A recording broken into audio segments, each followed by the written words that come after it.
Salam uşaqlar, bugün yeni videomuzdan qarşınızdayıq. Deməli, bugün sizlərlə ədəbiyyat haqqında hər şey danışacağıq. Deməli, ədəbiyyat necə öyrənmək lazımdır, necə yadımızda saxlamaq lazımdır, necə imtahanda daha yüksək nəticə göstərmək lazımdır, bunlardan danışacağıq. Deməli, uşaqlar, bilməli olduğunuz bir şey var ki, 3-cü qrup elə də asan qrup deyil. Hər kəs deyir ki, çox asandır 3-cü qrup olmağa, nə var? Hətta məncə çox qarşılaşmış olarsınız ki, hansı 1-ci qrup uşaqları və 3-cü qrup uşaqları, yəni hələ 4-ü demirəm, 1 ilə 3 mübahisə eləyirlər. Niyə? Çünki biri deyir ki, 1 daha çətindir, biri deyir ki, 3 daha çətindir. Hər qrupun öz çətinliyi var, hər fənnin öz çətinliyi var. Ancaq bizim qrupun çətinliyi daha çox balların yüksəldilməsi ilə bağlıdır. Daha çox balların yüksək olması ilə bağlıdır bizim çətinliyimiz. Həm onunla bağlıdır, həm də bilirsiniz ki, bu 3-cü qrupda olan fənlər dəqiq fənlər deyil. Hər il yenilənir, hər il təzələnir. Məsələn, fizika fizikadır. Bunu bilirsən ki, yəni fizikanı oxumaq lazımdır. Burada düstur əzbərləyəcəksən, düstur çıxardacaqsan.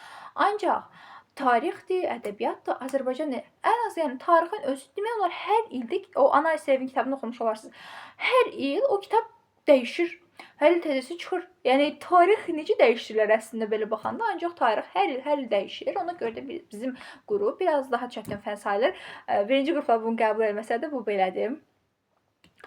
Deməli uşaqlar, 3-cü qrup olmaq, 3-cü qrup əslində yəni bir sualda fəlsəfə, bir səhvdə faciə, bir düzdə Oscarlıq sevinç yaşayan bir qəhrəman sayılır. Mən belə hesab eləyirəm. Uşaqlar, bilirsiniz əslində 3-cü qrup fənləri daha çətindir. Mən elə düşünürəm, yəni daha çətindir. İndi başlayaq bu çətinliklərin öhdəsindən necə gəlməliyik? Bundan danışaq. İlk öncə bugünkü videomuz ədəbiyyatlandır. Yəni bu ədəbiyyatdan danışacağıq. Hələ ki tarixdir, Azərbaycan dilidir. Bunları digər videolarımda danışmağı planlayıram. Deməli ədəbiyyatdan danışaq. Ədəbiyyat uşaqlar yadımızda saxlamaq üçün əslində çox təkrar ehtiyacımız var. 3-cü qrup daha çox təkrar istəyən fəndir. Yəni çox təkrarlamaq lazımdır. Həddindən artıq təkrar ehtiyacı var. Bir gün oxudun, sabahsı gün yadından çıxa bilər. Məsələn, deyək ki, o ədəbiyyatdan hansısa bir şairin həyatını oxudun. Sən sabahsı gün o yadında qalmayacaq. Sən onu gərək ki, mütəmadi olaraq təkrar eləyəsən. Sınaqlar işləyəsən, testlər işləyəsən. Toplunu zaten bitirdikdən sonra bilirsiniz ki, çoxlu sınaqlara ehtiyacı var.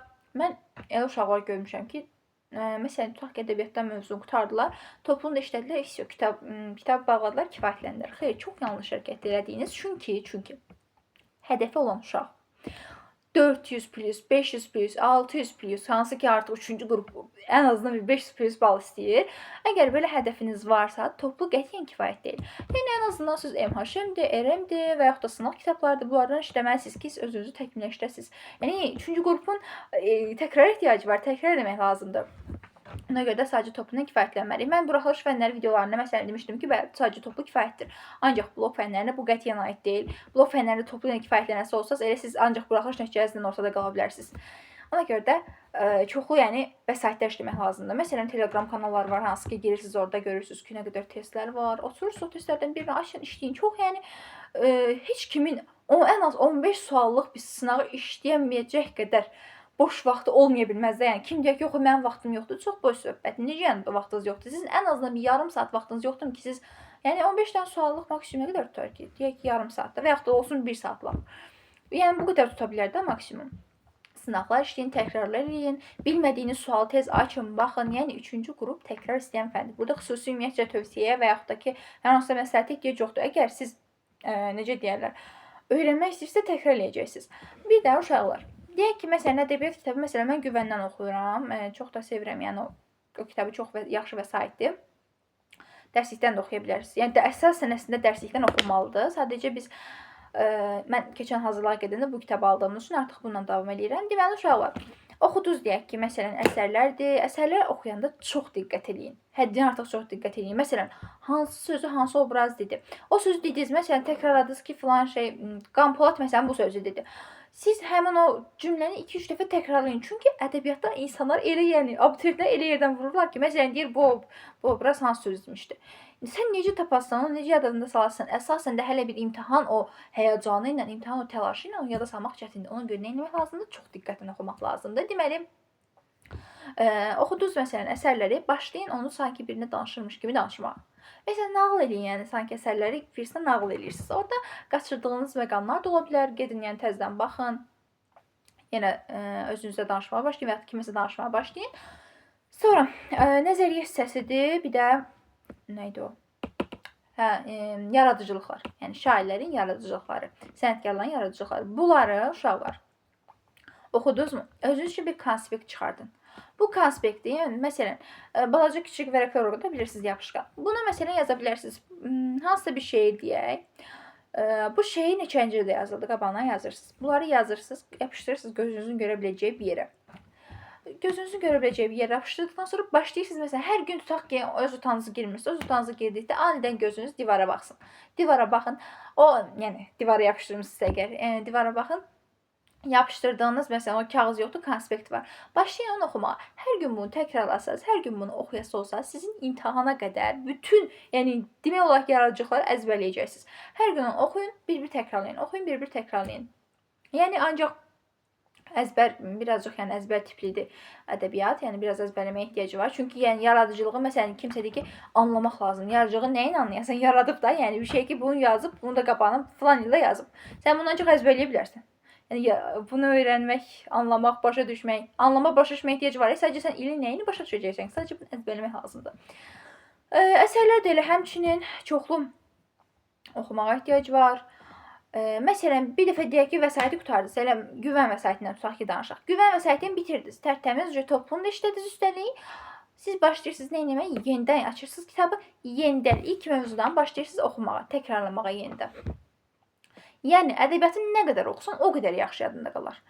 Burada xüsusi bir düstur yoxdur, nə bilim hər hansısa bir şey yoxdur. Sadəcə oxuyacaqsan, yadda saxlamağa çalışacaqsan. Yəni sadəcə oxuyun, yadınızda saxlayın. Budur yəni.